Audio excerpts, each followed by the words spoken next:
మాజీ ముఖ్యమంత్రి జగన్మోహన్ రెడ్డి నెల్లూరులో ఉన్నటువంటి ఒక ప్రాంతానికి పెళ్లికి వెళ్ళడం జరిగింది. అక్కడ వైఎస్ఆర్సీపీ కార్యకర్తలు చేసినటువంటి నినాదాలు, వైఎస్ఆర్సీపీ కార్యకర్తలు చేసినటువంటి హడావిడి యావత్ రాష్ట్రం అంతా కూడా చూసినటువంటి పరిస్థితి. మీకేమనిపించింది?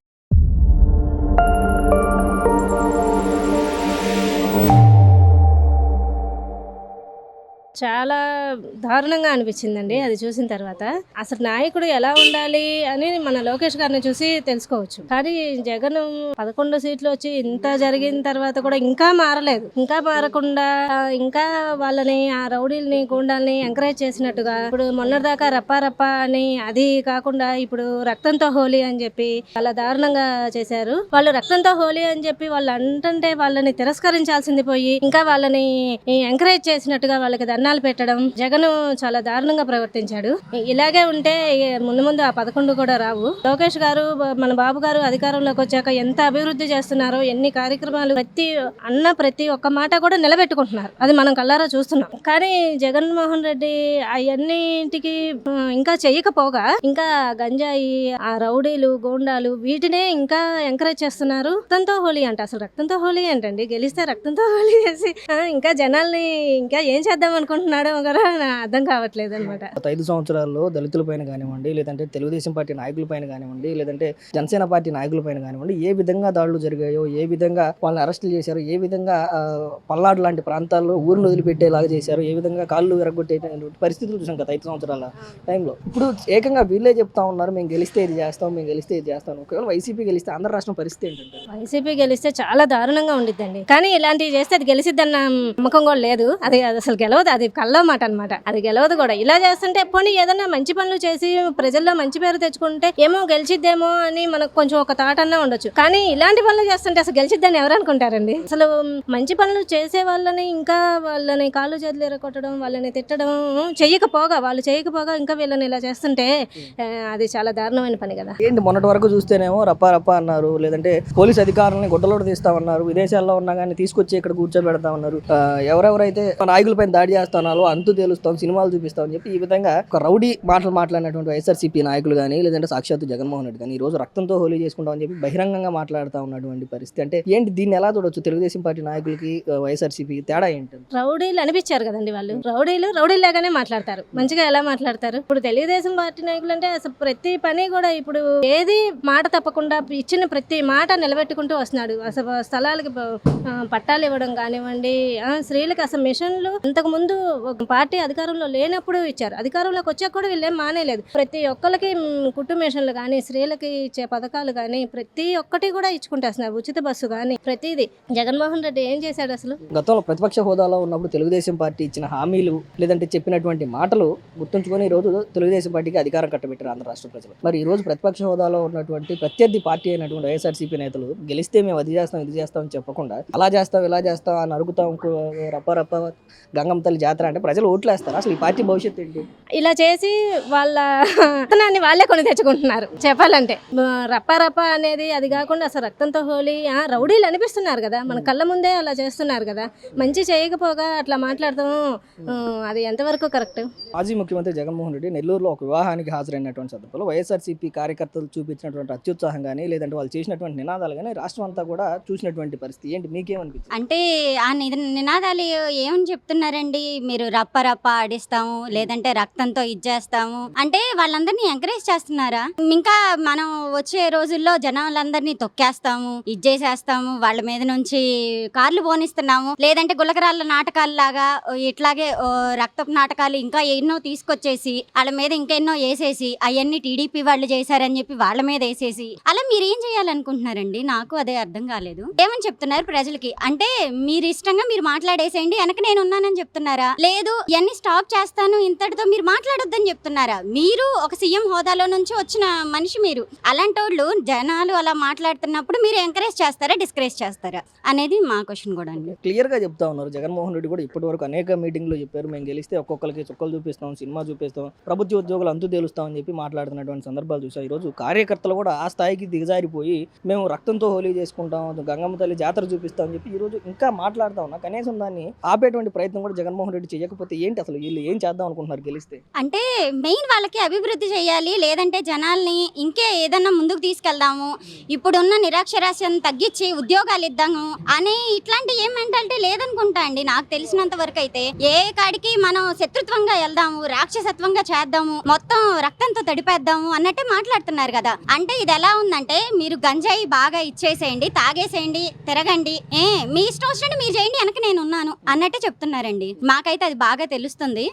ఏ కాడికి అయ్యే చెప్తున్నారు కానీ మేము ఇప్పుడు 20 లక్షల ఉద్యోగాలు ఇన్ని ఇస్తున్నామని కానీ, లేదు ఇంకా ఉన్న దాన్ని అభివృద్ధి చేద్దామని కానీ ఎక్కడ మాటల్లో కనిపించట్లేదండి. అంటే ఇలా అంటే ఏమనుకోవాలి అంటే, మీరు వచ్చిన వాళ్ళు ఇది రాగానే వచ్చిన వాళ్ళందరినీ ఇచ్చేసేస్తాము, మొత్తం రక్తాలతో తడిపేస్తాము అంటే ప్రజల్ని ఏం చేయాలనుకుంటున్నారు? అంటే మీకు ఉన్న 11 సీట్లు ఇచ్చినందుకు వీళ్ళని ఇలా చేద్దాం అనుకుంటున్నారా? అంటే ఆ కక్ష సాధింపు కోసం ఇలా చేద్దాం అనుకుంటున్నారా, లేదంటే అభివృద్ధి చేయాలని మీరు అధికారంలోకి రావాలని అనుకుంటున్నారా? ప్రజలకి ఏదో ఒక క్లారిటీ అనేది ఇవ్వాలి జగన్మోహన్ రెడ్డి గారు. అంటే మొదటి నుంచి చూస్తూ ఉన్నాం, జగన్మోహన్ రెడ్డి కూడా గెలిస్తే నేను ఆ పథకం ఇస్తాను, లేదంటే గెలిస్తే అభివృద్ధి చేస్తాను, గెలిస్తే ఆ కంపెనీకి తీసుకొస్తాను చెప్పినటువంటి సందర్భాలు ఒకటి కూడా లేదు. గెలిస్తే వాళ్ళని అరెస్ట్ చేస్తాం, లేదంటే వాళ్ళకి సినిమా చూపిస్తాం, వీళ్ళకి సినిమా చూపిస్తాం అని చెప్పి ఇదే పందాలో వెళ్తా ఉన్నటువంటి పరిస్థితి. అసలు ఏంటి వైఎస్ఆర్సీపీకి ఆంధ్ర రాష్ట్ర అభివృద్ధి పైన ఎలాంటి చూపు ఉందంటారు? బాగా చిన్న చూపు ఉన్నట్టుగానే అనిపిస్తుందండి. వాళ్ళు ఏ కాడికి శత్రుత్వంగా వెళ్ళాలి, లేదంటే ఇంకా ఏదో ప్రజల్ని ఇచ్చేసేయాలి అనే కానీ ఒక పథకం గురించి మాట్లాడదాము, లేదు ప్రజల్లో ఇంకేమైనా ఇబ్బందులు ఉన్నాయా,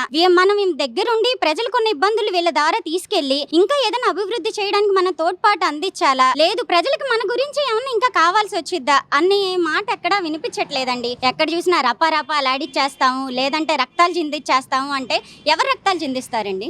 ఇప్పుడు మీరు పెద్దరికంగా ఉన్నప్పుడు పెద్దరికంగానే ఉండాలి. అదే టీడీపీ హయాంలో చూసుకుంటే ఒక చిన్న ఇష్యూ జరిగితేనే చంద్రబాబు నాయుడు గారు సొంత కార్యకర్తలనే తీసేసిన పరిస్థితిని మనం చాలా రోజుల నుంచి చూస్తున్నాం. అలాంటిది ఇప్పుడు కార్యకర్తలందరూ అంత నినాదాలు చేస్తున్నారు జగన్మోహన్ రెడ్డి గారు. అలాంటప్పుడు మీరు ఏం చేస్తున్నారు? అక్కడ ఉండి మీరు చెప్పాలి కదా ఇట్లాంటి నినాదాలు కరెక్ట్ కాదని. అంటే ఎంకరేజ్ చేస్తున్నారా? ఏమని ఎంకరేజ్ చేస్తున్నారు? ప్రజలందరినీ మీరు ఇది చేసుకోండి, మీ ఇష్టంగా మీరు చూసుకోండి అని చెప్తున్నారా? ఏనాడు ఒక ఉద్యోగాల గురించి కానీ అభివృద్ధి గురించి కానీ ఏనాడు మీరు నిలబడి మాట్లాడింది లేదు. మేము విన్న ఇది కూడా లేదు. మీరు ఇలాగే వెళ్తే మీకు ఆ 11 సీట్లు ఖచ్చితంగా రావండి.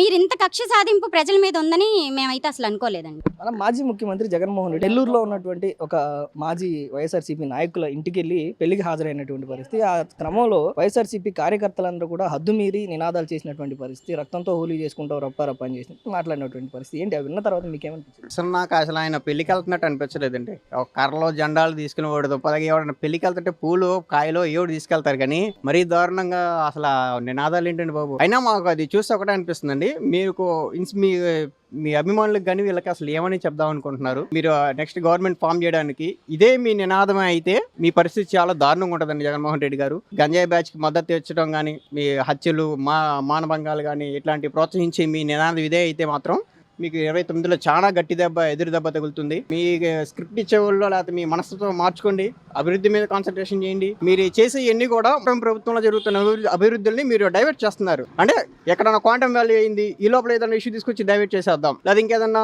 ఎడ్యుకేషనల్ హబ్ అవుట్ వస్తుంది, ఈ కొత్త విషయం తీసి దాన్ని డైవర్ట్ చేసేద్దాం. తర్వాత ఎండ్ ఆఫ్ ద డే మీరు వచ్చేసి వీళ్ళు అసలు ఏం చేయలేదు అండ్ నేనే చేశానని చెప్పి క్రెడిట్ కొట్టేయడం, ఇదండి జరిగేది వీళ్ళది. గత అంటే రాజకీయాలు మొదలైన దగ్గర నుంచి కూడా ఏ ప్రత్యర్థి పార్టీలు కూడా మేము గెలిస్తే ఓడిపోయిన తర్వాత మేము గెలిస్తే ఆ పథకాలు ఇస్తాం, లేదంటే మేము గెలిస్తే ఏ రకంగా అభివృద్ధి చేస్తాం, మేము గెలిస్తే మీ ఇంట్లోకి సంక్షేమం తీసుకొస్తాం అని చెప్పి మాట్లాడుతున్నటువంటి పార్టీలను చూసాం. కానీ మేము గెలిస్తే రప్పని అరుగుతాం, మేము గెలిస్తే రక్తంతో హోలీ చేసుకుంటాం, మేము గెలిస్తే ప్రభుత్వ అధికారులకు గుడ్డలు కూడా తీసి నిలబెడతాం అని చెప్పి ఈ విధమైనటువంటి స్టేట్మెంట్లు, ఈ విధమైనటువంటి నినాదాలను గతంలో ఎక్కడా చూసినటువంటి పరిస్థితులు కొత్త అధ్యాయానికి ఏ విధంగా తెరలేపుతా ఉంది వైఎస్ఆర్సీ? ఇదంతా కూడా ఒక నేర ప్రవృత్తి కలవండి. మీరు లోకేష్ గారిది ఇంటర్వ్యూ చూస్తుంటే నాకు ఆయన చాలా ఇష్టం అండి. ఉద్యోగాలు ఇస్తాను అదే అన్నారు, తప్పు చేసిన చట్ట ప్రకారం శిక్షిస్తున్నారు, అదే జరుగుతుంది. మీరు మాత్రం అట్లా చేస్తున్నారు. మీరు 29లో రావాలేమో, ఆల్రెడీ వీళ్ళు ఇక్కడ ఉన్నారు, జాగ్రత్తగా ఉండండి. మాట అనేది చాలా జాగ్రత్తగా ఉండాలి. మీరు ఇదే నిదానం అయితే మాత్రం ప్రజలని భయభ్రాంతులకు గురి చేసి మీ యొక్క మన దుర్మార్గమైన మనస్తత్వాన్ని, నేర ప్రవృత్తి గల నైజాన్ని మాత్రం మీరు పబ్లిసిటీ చేస్తున్నారు బాగా. ఇది మాత్రం కరెక్ట్ కాదండి. జగన్మోహన్ రెడ్డి గారే పదే పదే చెప్తా ఉన్నారు, ఆయన ఏ మీటింగ్ పెట్టినా, ఏ ప్రెస్ మీట్ పెట్టినా రప్ప అన్న పదం ఆయనకు ఊత పదం లాగా మారిపోయి వస్తూ ఉన్నటువంటి పరిస్థితి. మరి వైసీపీ కార్యకర్తలు కూడా ఈరోజు అదే స్థాయికి వచ్చి ఏకంగా ప్లకార్డులు వేయటం కానివ్వండి, ఫ్లెక్సీలు వేయటం కానివ్వండి, నినాదాలు చేయటం కానీ ఈ విధంగా చేస్తే ప్రజలందరినీ కూడా భయభ్రాంతులకు గురి చేస్తే ప్రజల పరిస్థితి ఏంటి, అసలు ఆంధ్ర రాష్ట్ర పరిస్థితి ఏంటి? అట్లాంటి దుర్మార్గాలు ఎన్నో 19 నుంచి 24 దాకా చేశారండి. అన్ని చేసి ఆయన 11 సీట్లతో కూర్చున్నాడు. అయినా కానీ ఇంకా రావట్లా. అది నెక్స్ట్ లెవెల్కి వెళ్ళిపోయింది అసలు ఆయనకి ఆ పిచ్చి మాత్రం. ఇది మాత్రం అందరూ ఆమోదించేది కాదండి. ఈ విధంగా నినాదాలు చేస్తే, ఈ విధంగా ప్లకార్డులు చేస్తే, ఈ విధంగా ఫ్లెక్సీలు పెట్టి ప్రదర్శనలు చేస్తే ప్రజలు నమ్ముతారా? 2029లో మేము అధికారంలోకి వస్తాం, మేము గెలిచిన తర్వాత జగన్ 2.0 చూపిస్తాం అని చెప్పి ఈ విధంగా నినాదాలు చేస్తా ఉన్నారు. అలాంటి పరిస్థితుల్లో ఏ విధమైనటువంటి నినాదాలు చేస్తే అసలు వాళ్ళ భవిష్యత్తు ఏంటి? అసలు నాయకుడు అనేవాళ్ళు మీరు బాగా చదువుకోండి, మీ పిల్లల్ని బాగా చదివించి మంచి భవిష్యత్తు కల్పించండి కోరుకుంటారు. కానీ మీరు నరికేయండి మీ వెనకాల నేను ఉంటాను, పొడిచేయండి మీ వెనకాల నేను ఉంటా, ఆ రప్ప నరికేద్దాం, రక్తంతో పోస్టర్లకి మేకలను నరకడం, ఇట్లాంటి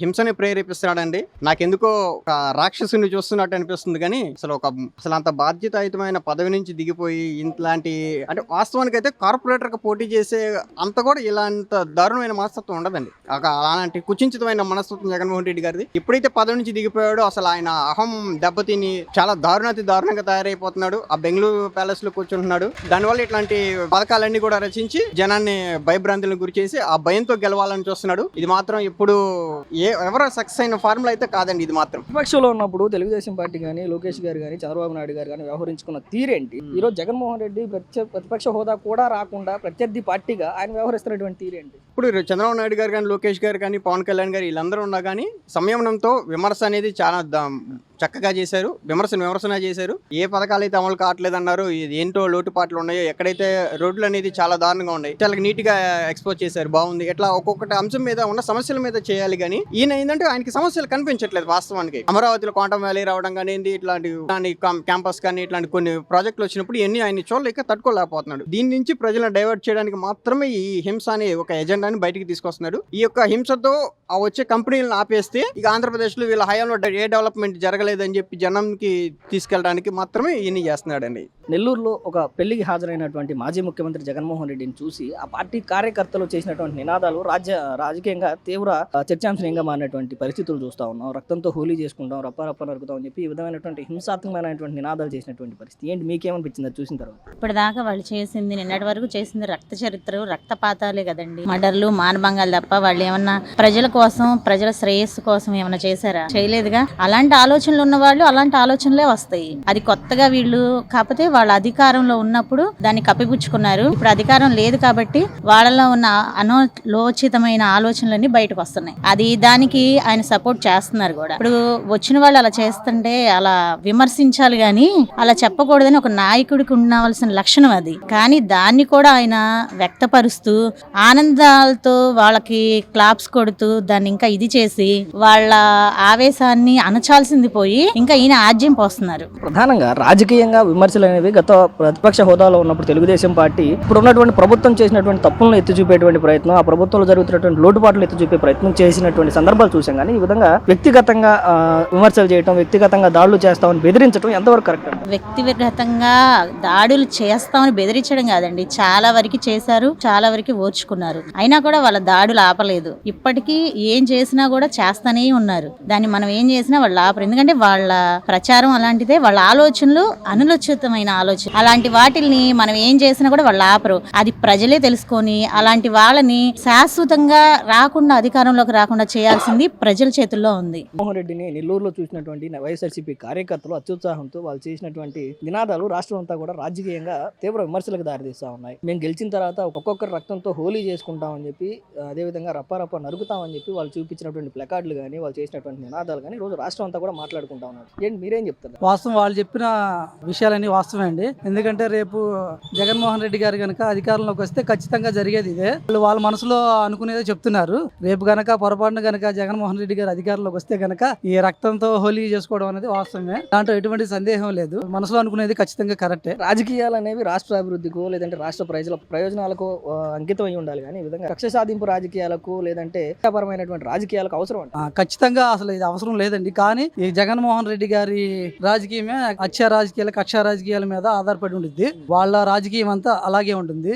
వాళ్ళకి గనక అధికారం ఇస్తే ఖచ్చితంగా రేపు రక్తంతో హోలీ ఆడుకుని ఎలాంటి సమస్యలు మనం ఖచ్చితంగా ఎదుర్కోవాల్సి వచ్చింది అనేది నా అభిప్రాయం. మాజీ ముఖ్యమంత్రి జగన్మోహన్ రెడ్డి నెల్లూరు పర్యటనలో భాగంగా జరిగినటువంటి అంశాలు రాష్ట్రం అంతా కూడా చర్చాంశనీయంగా మారే, వైఎస్ఆర్సీపీ కార్యకర్తలు అత్యుత్సాహంతో చేసినటువంటి నినాదాలు తీవ్ర చర్చాంశనీయంగా మారినటువంటి పరిస్థితి. ఏంటి మీకేమనిపించింది? వీళ్ళు చేసేదే హత్యలు, హత్య రాజకీయాలు, దోపిడీలు, దొంగతనాలు. ఇట్లా ఇప్పుడు ఏదైనా సరే ముఖ్యమంత్రి స్థాయిలో ఉండి తర్వాత ప్రజల్లో గెలిచాడా ఓడిపోయాడా అనే విషయం కాసేపు పక్కన పెడితే అలాంటి స్థాయి కార్యకర్తలు కూడా అలానే ఉంటారు. ఎందుకంటే వీళ్ళ మైండ్ సెట్ కూడా అలానే ఉంటది. మనం ఏదైనా అభివృద్ధి కార్యక్రమాలు చేద్దామా, జనాలకి ఏదైనా ఉపయోగపడే కార్యక్రమాలు చేపిద్దామా, ఇలాంటి ఏమి లేకుండా వాళ్ళ కార్యకర్తల్ని రెచ్చగొట్టటాలు. ఏదో నేను చూశాను మీరు అన్నట్లు హోలీతో రప్ప మేము అధికారంలోకి వస్తే ఇదిగో మేము ఇలా ప్రజా సంక్షేమాలు చేస్తాం. నారా లోకేష్ గారు కూడా పోయినసారి అధికారంలో లేనప్పుడు యువగళం పాదయాత్రలో మేము అధికారంలోకి వస్తే 20 లక్షల ఉద్యోగాలు ఇస్తాము అనేసి అట్లాంటి మాటలు ఏదన్నా జగన్మోహన్ రెడ్డి చెప్తాడేమో అనేసి ప్రజానికం ఆశపట్టం కూడా తప్పే. అలాంటి ఏమి చేయకుండా వాళ్ళ కార్యకర్తలతో ఆ రక్తంతో హోలీ రప్ప ఇలాంటివన్నీ చేపించి చేశారు కాబట్టి వీళ్ళకి 11 వచ్చింది. వీళ్ళకి ఇంకా బుద్ధి రాలేదు. మరి ఆ దేవుడు వీళ్ళకి బుద్ధి కలిగించడం ఏమో, లేకపోతే వీళ్ళ డిఎన్ఏలోనే ఇట్లాంటి రక్తపాతాలు ఉన్నాయో నాకైతే అర్థం కావట్లేదు. జగన్మోహన్ రెడ్డి ఒక సైకోల్ అనుకుంటే వాళ్ళ కార్యకర్తలు కూడా ఇంకా సైకోల్లా తయారయ్యారు. ప్రధానంగా ఇప్పటి వరకు జగన్మోహన్ రెడ్డి గారికి మాత్రమే పరిమితం ఈ మాటలు కానీ లేదంటే ఈ యొక్క నినాదాలు కానీ. మేము గెలిచిన తర్వాత ఒక్కొక్కరికి సినిమా చూపిస్తాం, లేదంటే ఒక్కొక్కరిని రప్ప గంగమ్మ తల్లి జాతర అని చెప్పి ఆయన ప్రెస్ మీట్ లో విన్నాం. కానీ ఈ రోజు ఆ పార్టీ కార్యకర్తలు కూడా ఆ స్థాయికి దిగజారిపోయి వాళ్ళే హోలీ చేస్తాం, రక్తంతో హోలీ చేస్తాం అని చెప్పి రప్ప అని చెప్పి ప్లకార్డులు పెట్టుకొని నినాదాలు చేస్తూ బహిరంగ ప్రదేశాల్లో తిరుగుతూ ఉంటే అసలు ప్రజలు ఏమర్థం చేసుకోవాలి వీళ్ళ దగ్గర నుంచి? అదేనన్నా నేను చెప్పేది. ఒక కార్యకర్త ఒక్కోసారి ఆవేశంలో తెలిసి కానీ తెలియక కానీ తప్పులు చేయొచ్చు. ఉదాహరణ, మహానాడు టైంలో ఒక కార్యకర్త స్టేజీ మీద అందరి ముందు పవన్ కళ్యాణ్ గారిని ఏదో తులనాడుతున్నారు. అదే టైంలో బాబు గారు పక్క నుండి తమ్ముళ్ళు మీరు వ్యక్తిగత విషయాలకు పోవద్దండి, ఎవరిని వ్యక్తిగతంగా తిట్టద్దు అనేసి అట్లాంటి పరిస్థితిలో కూడా ఆ రోజు చంద్రబాబు నాయుడు గారు చెప్పారు. కానీ జగన్మోహన్ రెడ్డి వాళ్ళ కార్యకర్తల్ని ఆ రోజు వాళ్ళ ప్లీనరీ సమావేశాల్లో కూడా రోజా గారిని తిట్టు, చంద్రబాబు నాయుడు తిట్టు అనేసి ఉమారెడ్డి వెంకటేశ్వర గారు చెప్పి చేపిస్తున్నాడు. అలాంటి కార్యక్రమాలు వాళ్ళ రాజకీయ జగన్మోహన్ రెడ్డి డిఎన్ లోనే ఉన్నట్టున్నాయి. వాళ్ళ నాన్నగారు కానీ వాళ్ళ తాత రాజారెడ్డి కానీ ఇంకెవరైనా ఎప్పుడైనా సరే కార్యకర్త తెలిసి కానీ తల్లి కానీ తప్పులు చేస్తున్నప్పుడు ఒక నాయకుడు అనేవాడు దాన్ని కంట్రోల్ చేయాలి. కానీ కంట్రోల్ చేయకుండా ఇంకా రెచ్చగొట్టి రేపొద్దున అందరూ బాగానే ఉంటారండి, రేపొద్దున ఏదైనా అటు అయితే నాశనం అయ్యేది వాళ్ళ కార్యకర్తలే. ఇట్లాంటి మాటలు మాట్లాడి రప్ప అంటాము, గంగమ్మ జాతర అంటాము, ఇలాంటి జనాలందరికీ ఉపయోగిస్తే రేపొద్దున అటు అయితే వాళ్ళ భవిష్యత్తులు ఏంటి? రేపొద్దున జగన్మోహన్ రెడ్డి వస్తాడా, లేదు సజ్జల రామకృష్ణారెడ్డి వస్తాడా, లేదు ఎల్లయ్య వస్తాడా, పుల్లయ్య వస్తాడా, ఎవరు వస్తారని అది ముందు ప్రజానికం తెలుసుకోవాలండి. ఎందుకంటే జగన్మోహన్ రెడ్డిని నమ్ముకుంటే ఈ రోజు ఐఏఎస్లు ఐపీఎస్లు ఎంతో మంది జైలు బాట పడుతున్నారు. మొన్న ఈ మధ్య రఘురామకృష్ణరాజును కొట్టినప్పుడు కూడా నిన్న కూడా ఒక ఐఏఎస్ ఆఫీసర్ని వేరే చోట ఉంటే తీసుకొచ్చేసి అరెస్ట్ చేసేసారు.